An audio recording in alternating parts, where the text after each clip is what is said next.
No, we're good? Okay.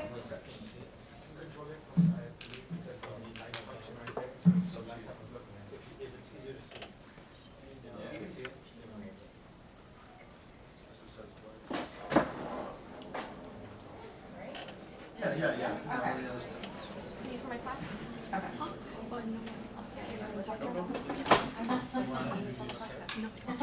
That's fine. I don't need to do it. No, but it's fine. Don't worry about it. I think we're good.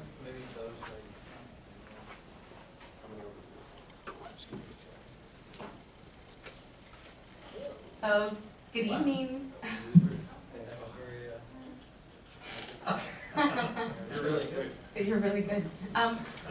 So I'm Manuel Ambrosino. I'm with McGraw-Hill. Some of you have met me, I think, in your class. You've probably seen me. I came in to do a presentation on Connect. Today we have with us Dr. Bob Feldman, which you probably recognize the name from your textbook, right? He is the author of your textbook. Bob is professor of psychology and dean of the College of Social and Behavioral Sciences at UMass, or Amherst, and director of the Power Up for Success program for first-year students. He is recipient of College Outstanding Teacher Award. He has taught in both private and public sectors, colleges, and university. A fellow of both the American Psychological Association and the Association of Psychological Science. Bob received his BA with high honors from Wesleyan University and an MS and PhD from the University of Wisconsin-Madison. He was a winner of a Fulbright Senior Research Scholar and Lecturer Award, has written more than 200 books, book chapters, and articles.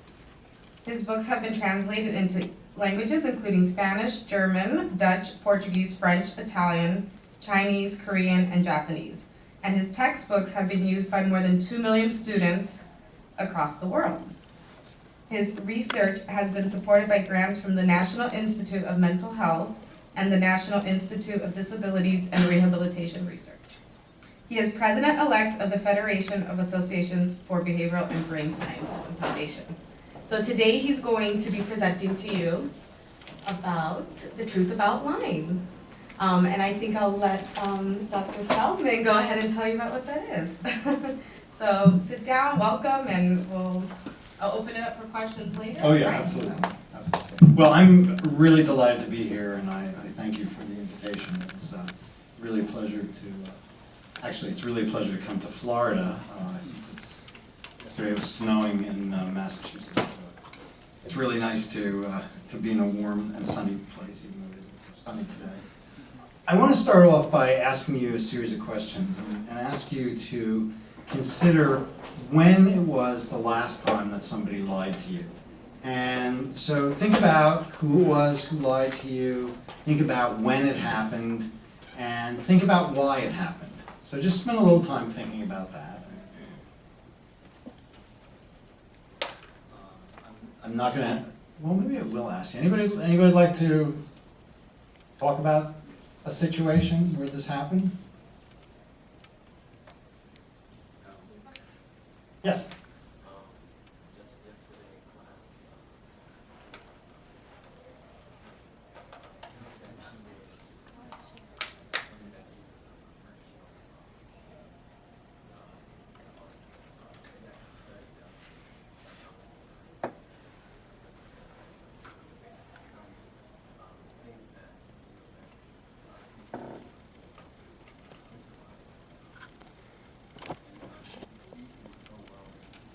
You really believed it. Can you hear that?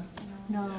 That this person lied to him and lied about how he was a professional liar?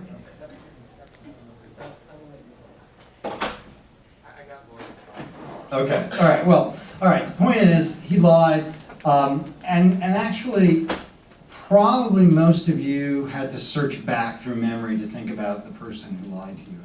What I want to say is that most of the time, when you're trying to remember the last time or trying to think of the last time someone lied to you, you're probably wrong. First of all, it probably was something that happened in the last few hours, if not the last few minutes. It probably didn't involve someone who was a criminal or a salesperson or someone corrupt like Bernie Madoff. It probably did involve somebody you know, somebody close to you, and maybe even the person who's sitting next to you right now. So it's probably something that happened very, very recently, although you weren't aware of it.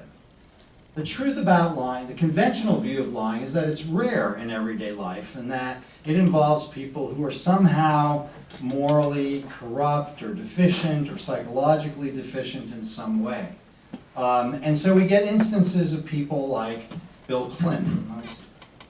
Get this to show this little clip. I have never had sexual relations with Monica Lewinsky. I've never had an affair with her. Okay, this is a very famous moment from a deposition during the impeachment of Bill Clinton, where he said he never had sex with Monica Lewinsky, he never had sexual relations with Monica Lewinsky.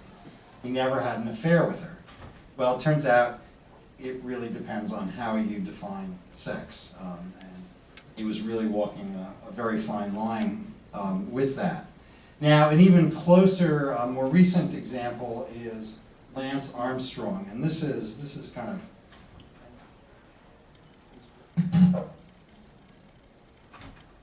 this is really, really annoying because it's such a great clip. Let me go back.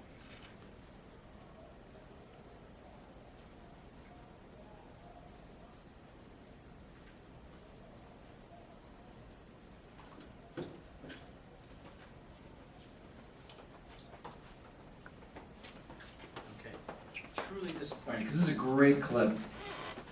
Disappointing also because it worked about a minute ago. What Lance Armstrong is doing here is talking about how he never did any kind of doping. And he does it, it's actually a series of clips that go on and on and on, where he keeps saying over and over, I never did it, I'm not,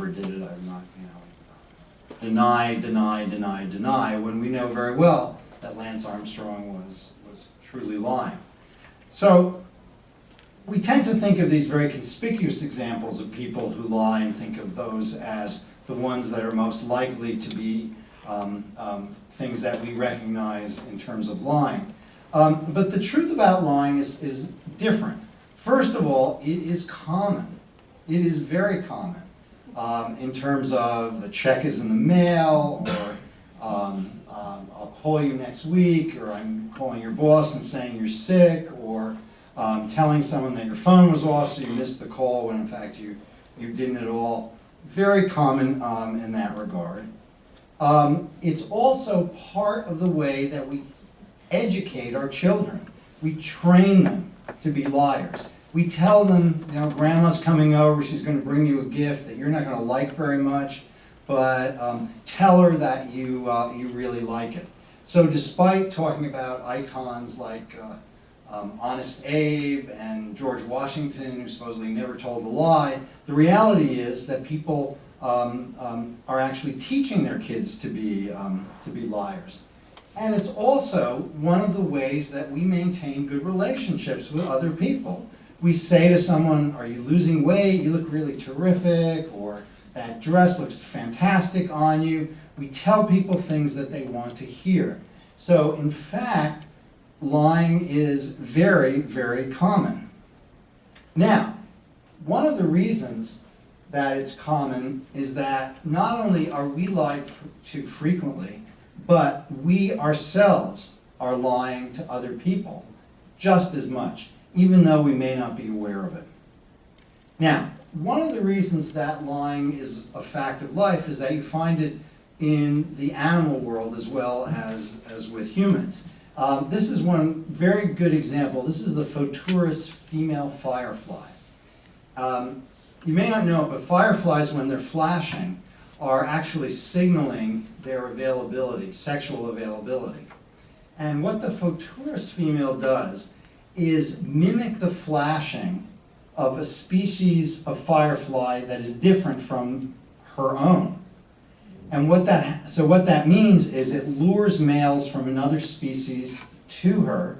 The male very happily coming over thinking he's going to have a sexual liaison with this firefly. And what actually happens is the female eats the member of the other species. So it's a very clever and very deceptive way of attracting potential food, and actually very sad for the males that are involved. There are other examples of deception. Small frogs will make a very loud croaking noise to fool other frogs thinking, and the other frogs think it's a bigger frog. Some kinds of spiders will make webs that mimic that allow the prey to be attracted to them and then eat them. And then subordinate apes have a very clear hierarchy. And subordinate apes will tend to muffle their sexual liaisons in order to keep the alpha male from knowing that they're having sex. So there's a clear sense of, there are lots and lots of examples in the animal kingdom, non-humans, of deception that goes on. Now, how about lying in human life? Obviously, if non-humans are so good at deception, we would probably expect that humans would be fairly good at it as well. So the question is, how do you find out? Well, there's several different ways. One way that's been used over and over is diary studies. So you ask people to participate in a study, and you say to them, what we want you to do is for 2 weeks, at the end of every night, record every time you think back to the day, and record every time that you said something that was not true. All right, so it'd be as if tonight when you went home, you got out your diary and you wrote down every time that you talked to someone and said something that wasn't true. What's wrong with that model? What do you think could be a problem with that? Say that again? People could lie about it. People could not be telling you the truth, right? Or they're actually thinking lie to themselves. They think that they Yeah, or they could think to themselves, I didn't lie when they really did. Or they just could forget. Who remembers every interaction they had during the day and what they said to people? So diary studies are really lacking. So one of the things I tried to do was figure out a way to do a laboratory study where we could study lying in a laboratory situation and get the information that way, which would presumably be more accurate. So what we did was what I called the Liar in Your Life experiment. And in it, what we did was to bring in mainly first-year students at the University of Massachusetts in Amherst. And we had unacquainted pairs talking to each other for just 10 minutes. And what we said was, we're interested in how people get to know one another, how people make friends, and we just like you to get to know this other person for a short period of time. Now, while they were talking to one another, they were secretly videotaped. They didn't know they were being videotaped. And at the end of the 10 minutes, I sent one of the people away and was left with the other person, and I had the other person watch themselves. And what I asked them to do was to indicate every time that they said something that was not accurate during that 10-minute period. Now, I didn't use the word lying because I didn't want to get them sort of resistant to calling themselves a liar. I just said, every time you said something that was not true, was not accurate, please let me know. Okay. So they watched the tape, and before they did it, by the way, almost everybody in the study said, I was totally honest, I was not inaccurate, I didn't say anything that was not accurate. And then they watched the tape, and the results were very interesting. So first of all, most people lied at least once. The majority of people indicated that they had lied at least once. And for those who'd lied, the mean number of lies was 3 in a 10-minute period. So the average is 3 in 10 minutes. And some people lied as many times as 12 in a 10-minute period. So basically, every minute they were lying about one thing or another. So I was actually kind of shocked at the level of deception. So what did people lie about? Well, they lied about in several different ways. Some people lied to make the person they were talking to feel better about themselves. So they said, someone would make a statement, I really like that movie, and the other person would say, oh yeah, I agree with you, you're so right about that. Absolutely. Then there was another kind of lie that was very frequent, and those were lies that made the person who was lying look better, or appear to look better, at least in their own mind. So here's one example of a guy named Tim who was talking to someone named Allison. Tim said, we just signed to a record company actually. And Allison says, really? Tim says, yeah, Epitaph. And Allison says, do you sing? Or Tim says, yeah, I'm the lead singer. And Allison says, wow. Okay, it turns out there is no band, there is no record company, there is no Epitaph, there is no lead singer because there is no band at all. So Tim was making this whole thing up. It turns out that the kind of lie that are the two kinds of lies that are indicated up there are very indicative of a sex difference that we found. Women tended to lie more often to make the person they were talking to feel better about themselves. Social support. Oh yes, I agree, I understand, even if they didn't agree and even if they didn't understand. Tim's kind of lie was the kind of lie that men lied about most. They lied to make themselves look better. And it was a very consistent finding. There was no real difference in the number of lies between men and women. There was a difference in terms of the kind of lies between men and women. So, what I found in this first study, and it's been supported by a lot of other studies, is that lying is quite a common and ubiquitous kind of phenomenon. Now, the question is, of course, are these results generalizable? So, we're doing a laboratory study, and it may be that there's something about college students that makes them more prone to be deceptive. It was a fairly low-stakes kind of situation. These people didn't know each other. Big college campus, they were likely never to run into each other again. So, it could be that we're just finding a phenomenon about freshmen. Somebody, 18 to 20-year-olds just are lying a lot. So the question is, in the real world, outside of the laboratory, do people lie as much? So we did a second study, or a second series of studies actually, called Liar, Liar in the Real World.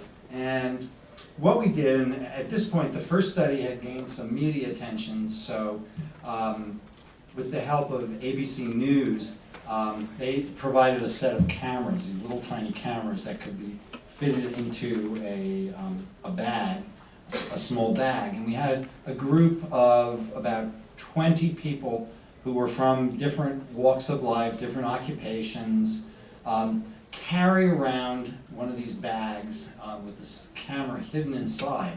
And we told them that we were just interested in a video diary of their life.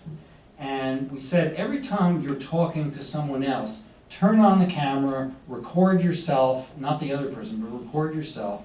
And then at the end of the day, we'll bring it back to our lab and we'll take a look at it.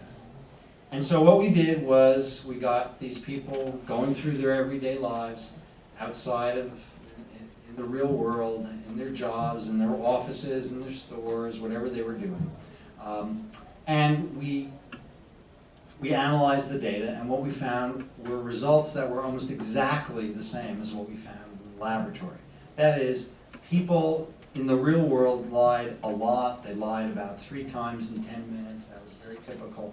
And so it was very, very clear that lying was a phenomenon that occurred very frequently in the real world.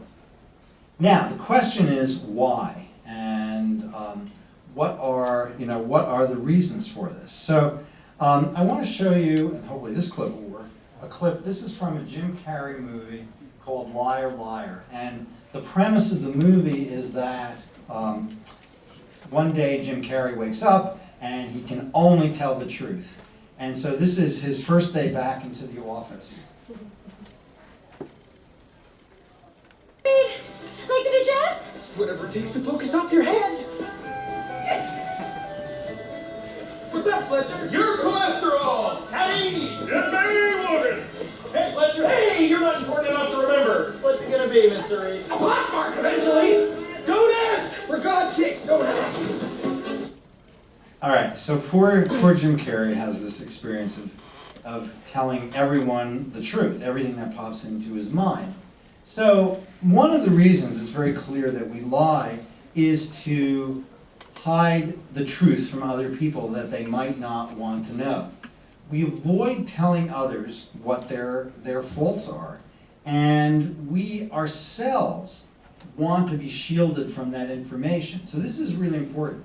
So in some ways, when you avoid telling someone something negative about them, you're doing something they want you to do.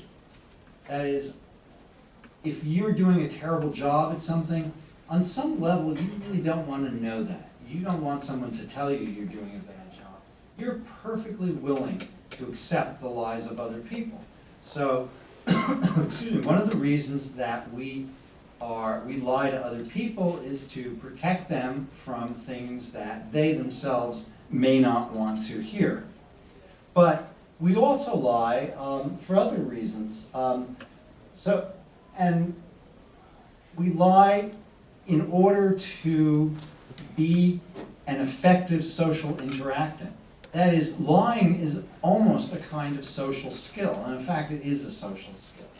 That is, we're taught by our parents, we're taught by our peers, we're taught by society that lying is a good thing. Now, it's never couched in that way, but we do learn to hide the truth from other people.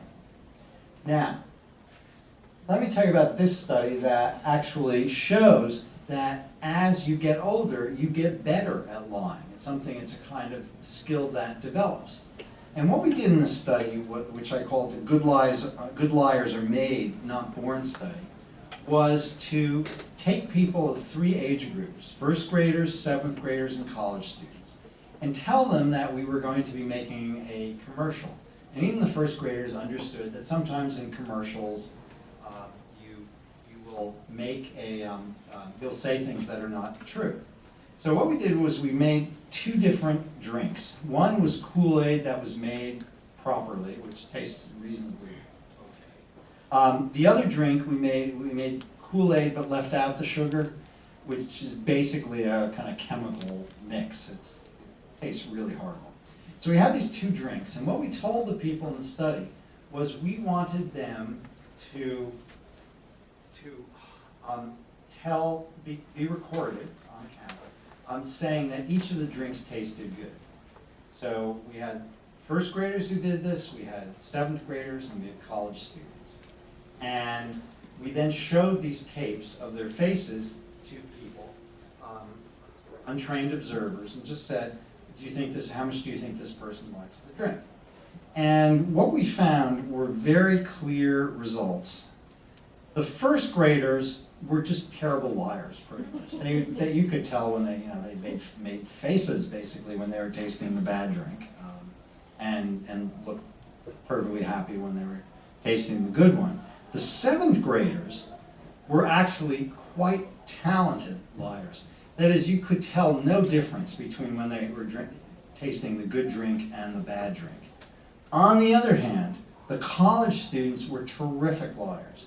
That is, they looked like they liked the bad tasting drink more than the good tasting drink. So by the time you're in college, you have mastered the skill of lying to a large degree. And I'll tell you that anybody who's ever taught a course, taught a class, knows this very well, taught a college class, because if you're the instructor and you say, well, do you understand?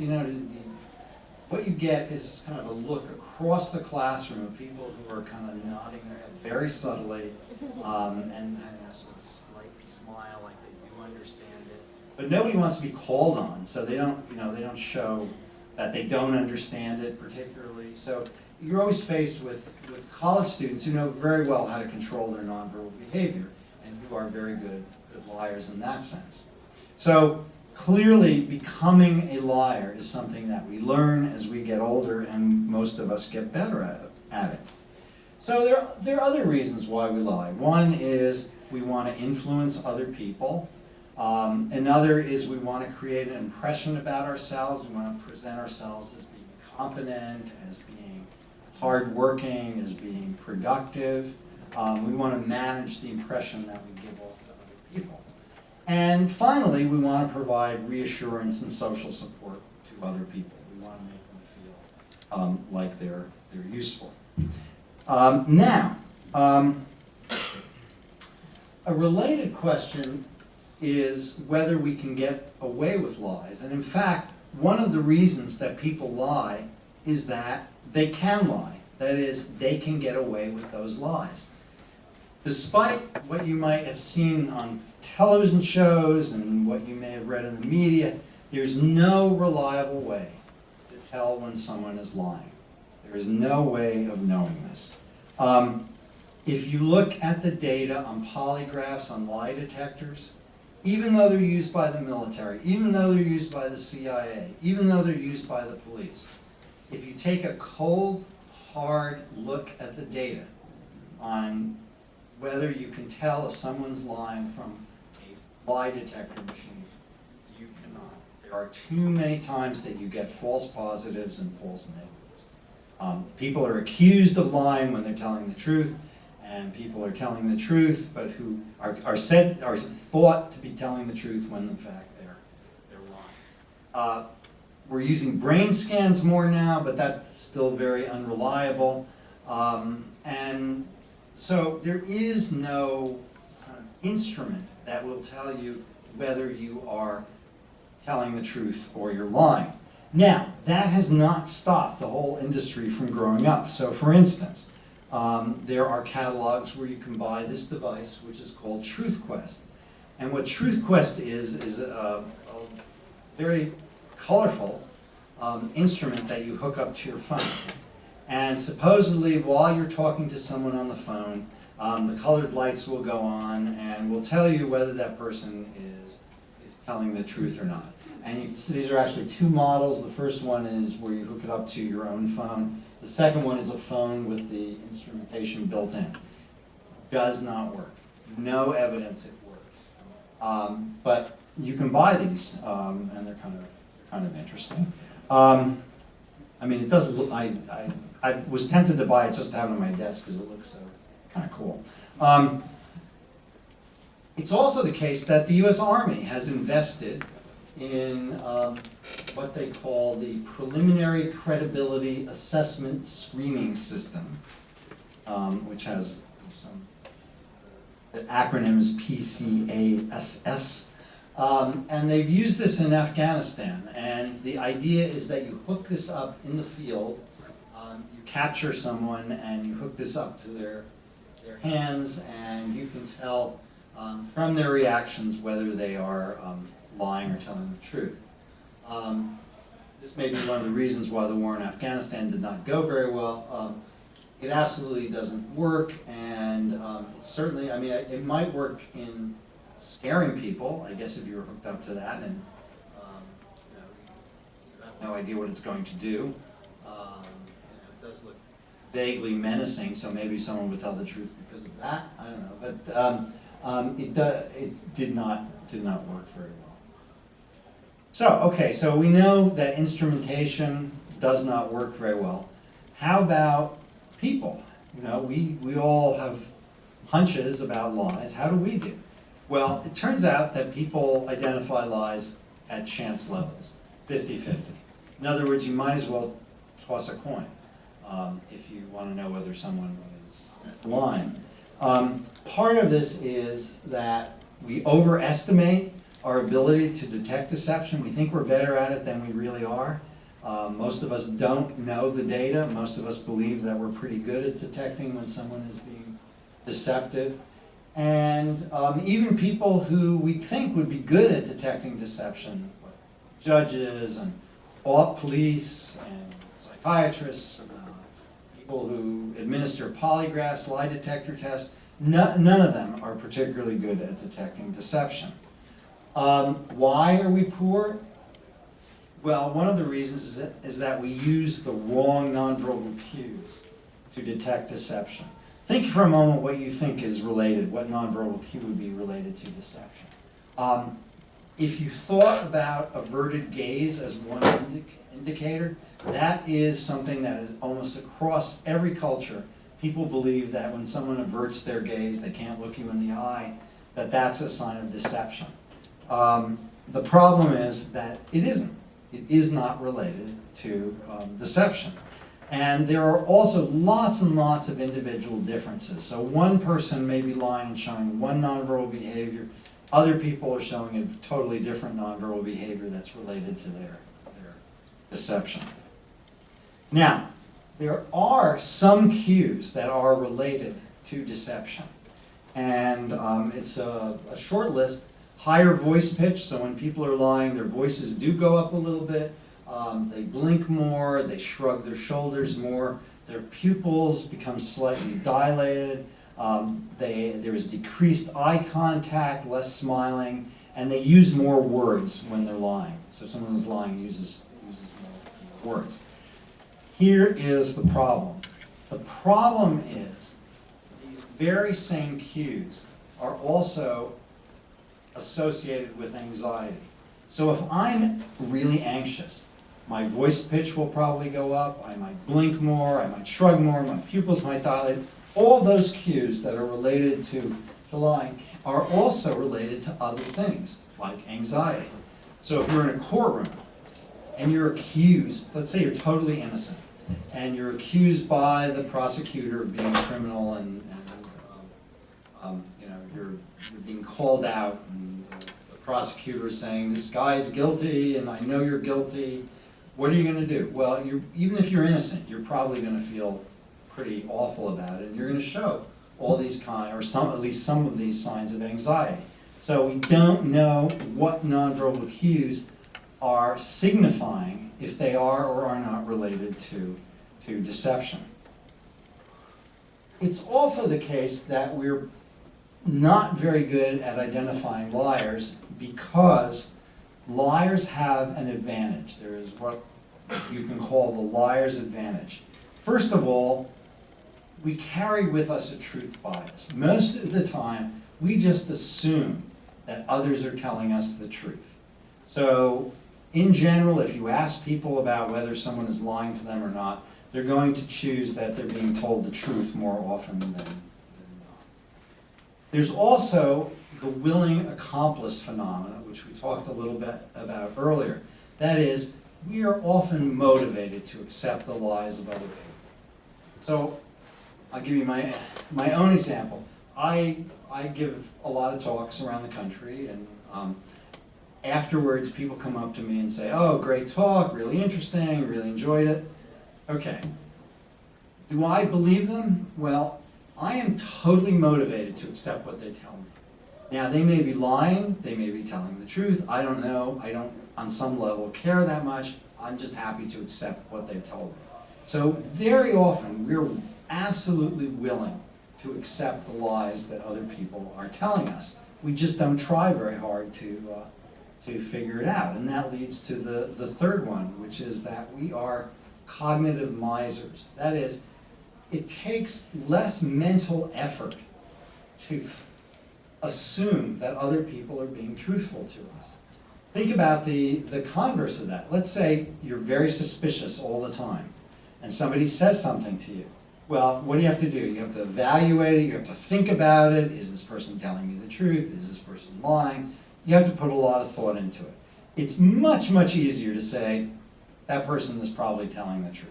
That's, you know, it's very clear that they're telling the truth. So, because we're these kind of cognitively lazy people, we tend to believe what other people tell us, making life much easier for liars, much easier. So the question is, does it matter? Maybe it doesn't matter. Maybe it's okay to lie. Maybe, maybe that's something that's fine to do. People do it all the time.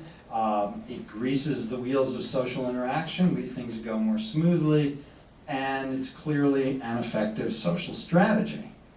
But I want to argue that it does matter, that it really does matter.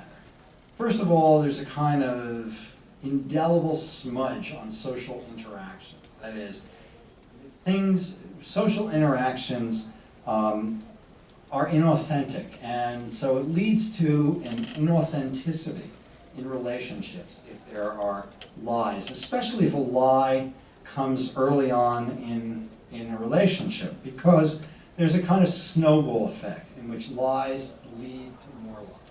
So if you lie to someone in the first 10 minutes that you meet them, it's hard to backtrack. So if you say, "Oh, I love musicals," when you really don't. 6 months later, when you're going to go to New York and trying to decide what play to go see, if you then admit that you really hate musicals and you only said it just to go along with the other person, that's a hard thing to back away from. So very often we lie about something and then we build lies on top of that lies. So what are the solutions? First of all, you can try and refrain from lying altogether. Never lie. And there is, in fact, a social movement called the radical honesty movement. And that is, it's a group of people, a fairly small group of people, who believe you should always be 100% truthful, which in a kind of theoretical sense sounds very good. But these are the kind of people who say to you, "Wow, you look terrible. Wow, you've been putting on weight. Wow, you did a miserable job the other day." Do we want to be around those people? Well, if you think about it and you answer no, that's what the data show. We don't like people who are totally blunt and totally honest. We don't want to always be reminded of our failings and told what's wrong with us. We kind of like it when people are positive and upbeat. So the radical honesty movement is not a terribly practical kind of solution. You can also assume that there are some situations where lying is permissible. So philosophers will say that if the Nazis are at the front door and you're harboring, hiding Jews, that it's okay to lie. It's okay to protect the lie. It's okay to lie to protect the lives of other people. It's less clear if you're lying to shield other people from unpleasant truths. So the question is, how do we deal with other people's lies? And I'd like to give you a few principles that I've come up with. Not the perfect principles, but certainly some good principles, which I call active honesty assessment. So first of all, I think lie detection requires constant vigilance. That is, we have to think about it. You can't just assume that other people are always telling you the truth. Secondly, I think it's useful to adopt what you can call a falsehood bias. I said before we have a truth bias, but I think you need to adopt the opposite thing, the opposite approach, and assume that everything you're told could be a lie. You need to overcome your propensity to accept pleasing lies. We all want to hear good things about ourselves, but we're never going to develop a true idea about what our strengths and weaknesses are if we allow people to lie to us. I think we have to actively try to gather information that is accurate in order to have a clear view of who we are and what our actual strengths are.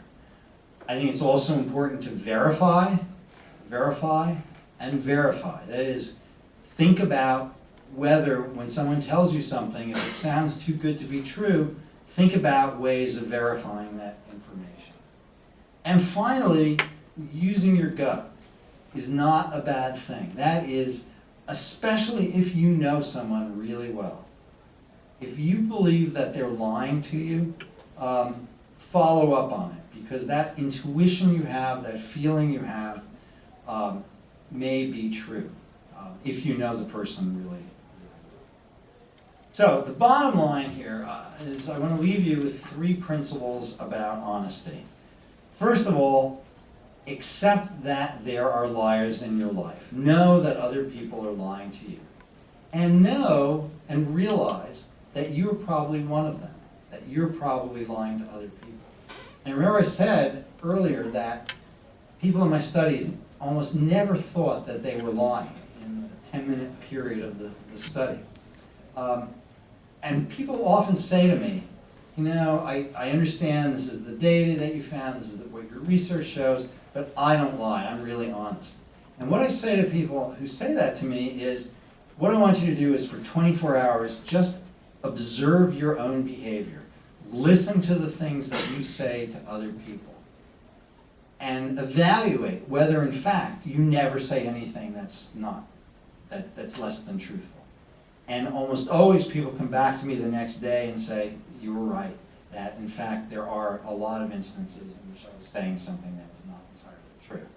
So be clear and be truthful to yourself about your degree of honesty. Secondly, I think that all lies have some cost, even if it's done to protect somebody, even if it's done with the best of intentions. At the end of the day, every lie has a certain amount of cost that's associated with it, even if you're doing it for totally unselfish reasons.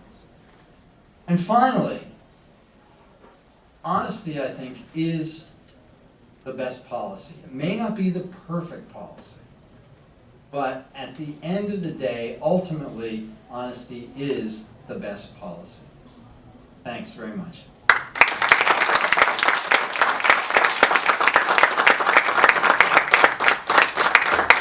Now, I'd love to hear any questions you have, any comments, any thoughts, any ideas.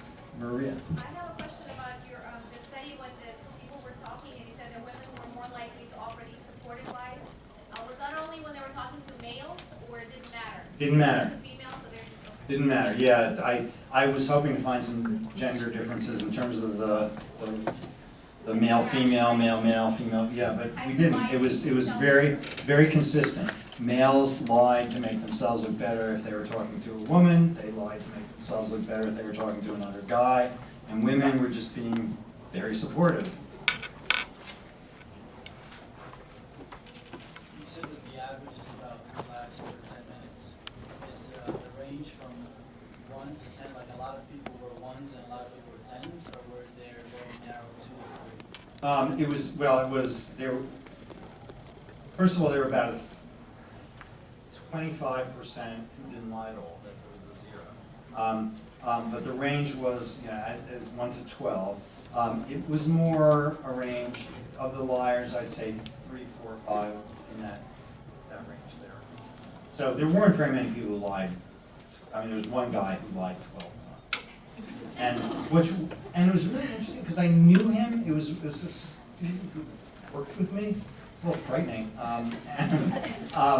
And I never would have thought that in a million years. He just spun one tale after another about business that he started and all sorts of things like that. So it was really surprising to me that there were, that guy in particular was lying so much. But it was more towards 3, 4, 5. Do you have an opinion on Dr. Paul Ekman's work with microexpressions? I do have an opinion, and Ekman does really terrific work. And yes, microexpressions can be used. Microexpressions are these very fleeting, 30th of a second, 20th of a second expressions that indicate when, that can indicate when someone is feeling an emotion that's different from what they're displaying.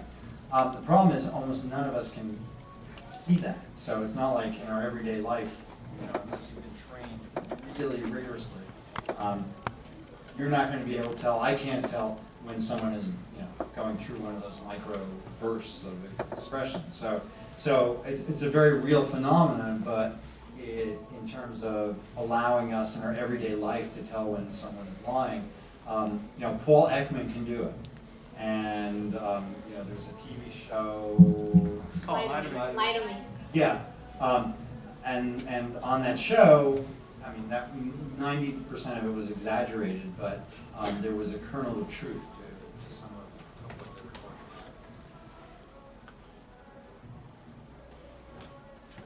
about. So those micro expressions are true signs of lying. They're not also signs of anxiety, like some of the Well, they can, yeah, I mean, so that's always So the, it's- the- yes, so yeah, it's exactly. not- So it could be a sign of anxiety. You have to, none of these things are foolproof, and none of these things are always telling you that someone's lying or someone's not lying. So yeah, micro expressions can show you when the person is experiencing emotion different from what they may be telling you about, but it could also be just pure anxiety. So when I'm meeting somebody new and I'm nervous about it, I'm probably smiling on the, but there may be bursts of other expressions coming through.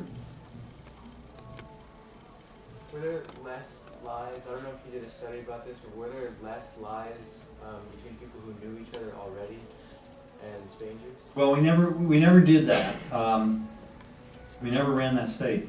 What I do know about is that other people have looked at the magnitude of lies, and we tend to lie less to people that we know very well, but the biggest lies are when there are big lies, it's usually to somebody we know really well. So the example is somebody who's having an affair. You know the person really well, but your spouse, but you're not telling him or her, or you're actively lying in a very large scale kind of way. But yeah, it's the more you know someone, the easier it is to tell that they're lying, generally speaking. What about, would omission count as lying? Would you classify that as lying, or is that? Yeah, no, it's a great question. Yeah, and I think it is. Lies of omission are lies. If you're withholding information from somebody, and it affects the way they understand the world and the way they understand you and the way they think about you, and it's just as much of a lie in some ways as it is actively telling them something that's misleading. There are various ways to mislead someone, and I would count those all as lies. Now, the harder question is, if you don't know you're lying to someone, if you're so unaware of your own motivation that you lie to them, is that a lie? And that, if you're really, you're sort of unconsciously lying to someone, then I'm not sure that counts as a lie, but at the end of the day, it has an effect on someone and it misleads someone, so it is certainly a kind of lie. Question about the falsifies. If you took that approach, wouldn't it be difficult for you to build close relationships with people because they assume not to trust them at all? Yeah, your life would be miserable. Yeah, no, I agree. And one of the liabilities for me of doing this kind of research is it makes me a little more suspicious than I want to be. And and it's not like I go out of my way and think whenever anybody tells me anything positive that they're lying. But I guess I am more suspicious, and it is kind of exhausting, and it is kind of troublesome if you're always looking at things through the lens of assuming others may be lying to you. So when trying to determine if someone close to you is lying to you, just using your gut is the best way to go about it? Your recommendation? You can use your gut, but I also think verifying things. I mean, if you know them well, you know their tendencies and habits, kind of I don't assuming it's good, we should just assume I know them, so then that we can tell the truth and it's honest. Well, I think your gut is kind of the first warning sign, but then I would try and verify through some objective kinds of means. I wouldn't totally rely on your gut, on my gut, on anybody's gut. I think you need to be more active if you start thinking that someone is not being honest to you, that you know.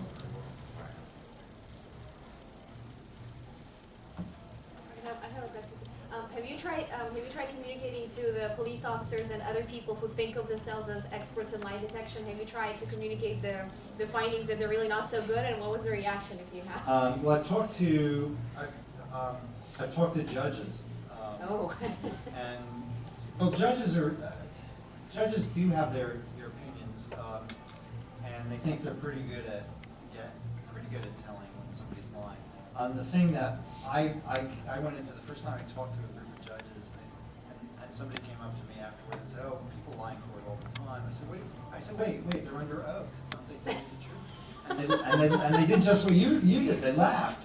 They said, "Oh, nobody pays any attention to being under oath. Everybody lies all the time." So I was a little naive about it. But, it's like any data.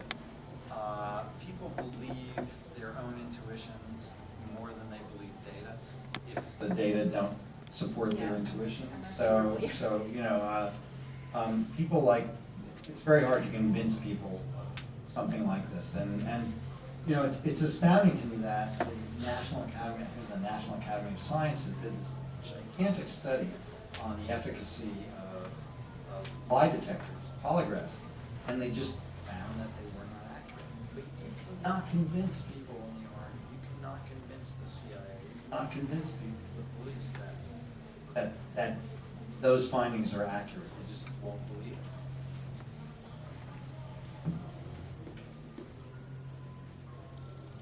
What exactly is a gut feeling?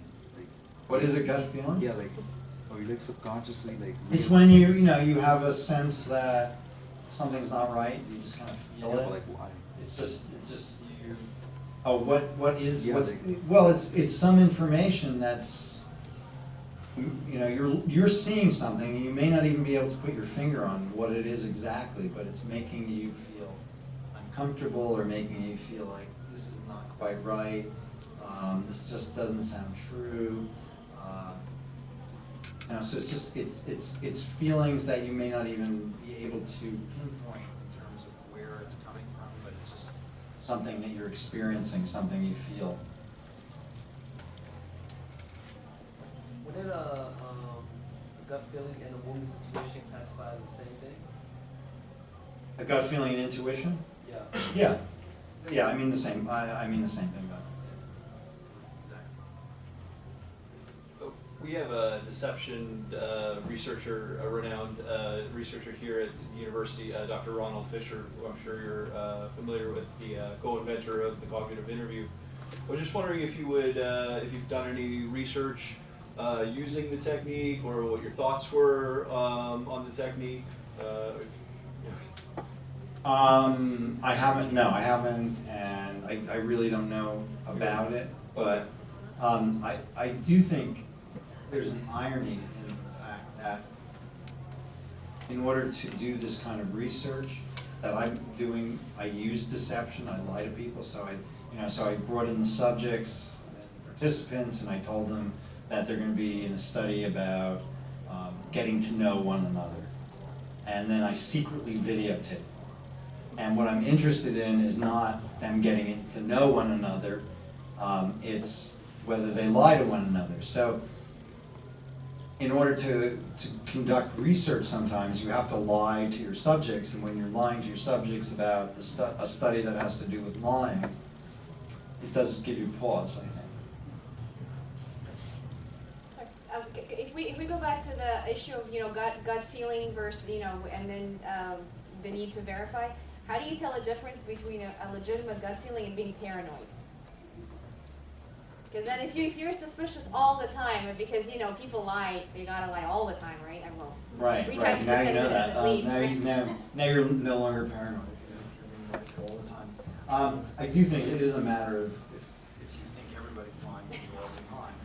Well, you're probably right though, because But you could most be people right. do. You could be right, but I think most of the time the lies that we are recipients of are fairly benign. Right. I think somebody who's paranoid has a much more a view that these lies are very nefarious and people are out to get them, and that's real paranoia.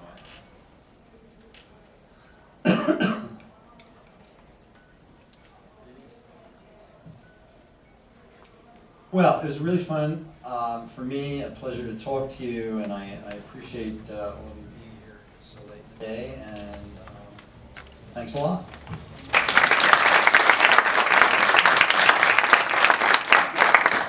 Speaking of being here, guys, if you're from my class, don't forget to sign in. That's the only way you're gonna get credit. And we all there's enjoy pizza this. for everybody, so if you want a slice of pizza on the way out, grab a slice.